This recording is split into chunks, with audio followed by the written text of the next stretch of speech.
Afternoon, folks. How y'all doing today? Another sunny, beautiful day in the bluegrass. A little bit on the breezy side. I think we're under a high wind warning until 7 o'clock tonight. 1900 for you military junkies. Let's talk about this wind today. This is ridiculous. Earlier this morning, I done a job at one of the schools. Had to rehang a discus net. It goes around a discus where they throw the discus for a track. I was up on an extension ladder, probably 12, maybe 15 feet, not real sure.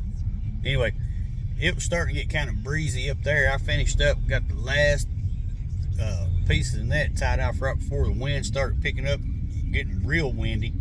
As I was putting the extension ladder back on the roof rack, it started getting real windy, and I still had some more to go back around, so I took a 6-foot step ladder, and I was up on it, and that wind was getting pretty strong. Me standing on top of the 6-foot step ladder, I ain't like I used to be. I don't like getting up high on them ladders anymore. And that brings me to kind of another point.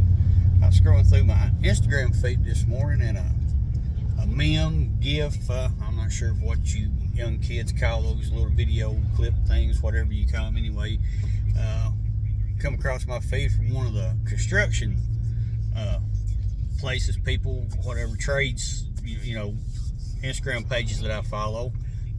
Right off the top of my head, I can't remember which one it was.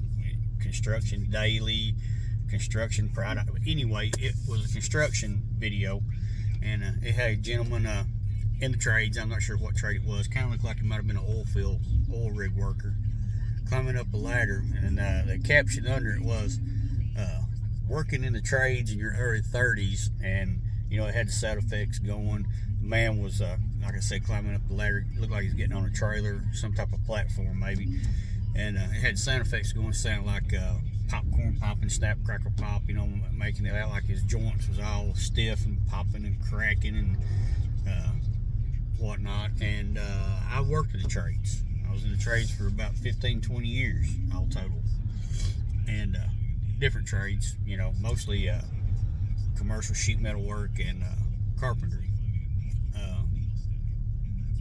And a lot of the comments on that video, people are, you just need to work out and eat right and yada yada yada, and this, that, and other thing. And I'm gonna tell you something. When you're in the trades, or at least it was this way when I was in the trades, and I spent most of my time in commercial sheet metal, HVAC work, sheet metal mechanic, sheet metal installer, whatever you want to call it. But anyway, that's where I spent most of my time when I was in the trades. I'd done that work with the TICO, Thompson Engineering Company.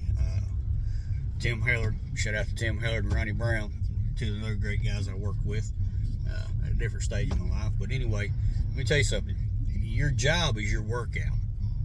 I like to see some of those guys in the comments. Probably most of them are keyboard warriors sitting in their mom's basement saying this crap. Our job was our workout. I like to see you reach and grab a hold of a piece of 48-inch, 36-inch round, double wall insulated spiral pipe and chuck it up a 20-foot ladder, extension ladder. Or 8-foot piece of 24 by 24 internally insulated sheet metal ductwork up an 8-foot ladder and hang it, stand there and hold it. That was our workout back then, kids. We didn't have to go to the gym. I said, I'm gonna tell you something else. You spend 8, 10, sometimes 12, 14 hours, 5, 6, sometimes 7 days a week doing that kind of work.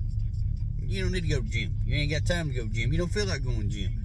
You're tickled to death when you get off work, go home, crash on the couch. You don't want to talk about eating right? You know what eating right was for us in those days? It was slamming a couple of gas station corn dogs and a couple of Red Bulls or some Monsters or a Coke. That was the last thing on our mind, eating right and working out. Every day we were at work, it was a workout. Like I said, reach and grab a hold of you a 48-inch piece of double wall insulated 36-inch round pipe. Pack it up a 20-foot extension ladder and tell me that's not a workout, along with all your tools that you're packing with you. A lot of times we didn't have access to any type of hydraulic equipment, a lift, a handy Herman, a scissor lift, a boom lift. We just didn't have access to it. But boy, when we did, we made use of it. I remember one time me and Brad Hilton, another great guy I worked with, we had a can't remember, it was either an 85 foot or 110 foot cherry picker boom lift. And when I say 85 foot or 110 foot, that's how far the boom would extend out. Me and Brad got it one day, and let's just see how high this thing would go. So we took it straight up, extended it out straight up as high as it would go. And let me tell you, regardless of whether it's 85 foot or 110 foot, you get up that high, there's a breeze blowing, brother. Pretty good breeze. You're swaying in it. Didn't say we didn't stay up there very long. But yeah. People in the comments in that video, oh yeah, you just need to eat right and work out. Like I said, let me see you reach and grab a hold of a 48-inch piece of duct work and chuck it up a 20-foot extension ladder. Tell me that's not a workout. Now, I don't know if any of you know where the UK Ag Science Building is or not, but next time you drive by it, look over to it going down Nicholasville Road toward downtown UK and Central Baptist, past Central Baptist on the way to UK. Look over to your right and you'll see a building, and there's 2 or 3 different sets of smokestacks on top of that building, exhaust duct. The company I used to work for, Thompson Engineering, put those up there at different points in time. The set that I put up there, you can't tell it when you're looking at it from the road. You can just see a little bit of it from the road. But this is just some of the stuff that we got into back then. It's 36-inch round, 48-inch long, double wall insulated spiral pipe. It probably weighs, I don't know, 25, 30, maybe 40, 45 pounds per section. And when you're looking at it from Nicholasville Road, you're looking over it, you probably can't see it sticking up by the roof. It doesn't look that big, but get up there close to it. It's 5, 6 pieces stacked on top of each other above that roof, and we done it off scaffolding.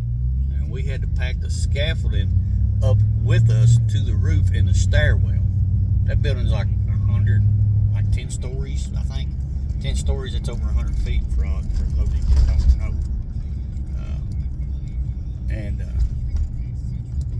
We packed the ductwork, the scaffolding, all of our tools, everything up through the stairwell, up with us as we went. You get $5 high on top of a 10-story building. Look over the edge, people look like ants walking around. And I mean, we were right on the edge, but that's just the type of work we did back then.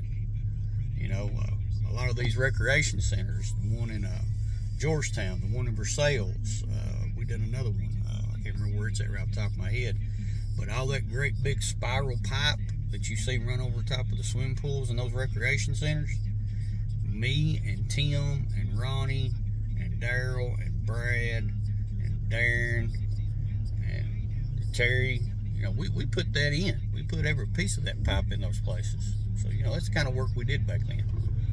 But yeah, I don't ever want to hear anybody say anything about a tradesman being old and broke down when he's a young man.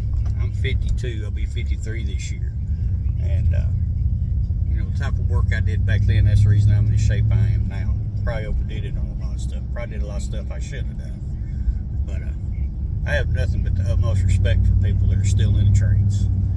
And we need a lot more people to start getting involved in the trades. I know, these woke indoctrinated people, they keep wanting to push, don't gotta go to college. You have to go to college. You can't make a living if you don't go to college. Talk to some of you tradesmen around here. You sheet metal workers, you carpenters, you electricians, you plumbers. Talk to some of them around here, kids, that say how much money they are making, and ask them how they got to that point. Ask them how they're making that kind of money and they don't have any student loans to worry about paying back. Anyway, that's my video for today. As always, stay safe. God bless. I'll be talking to you.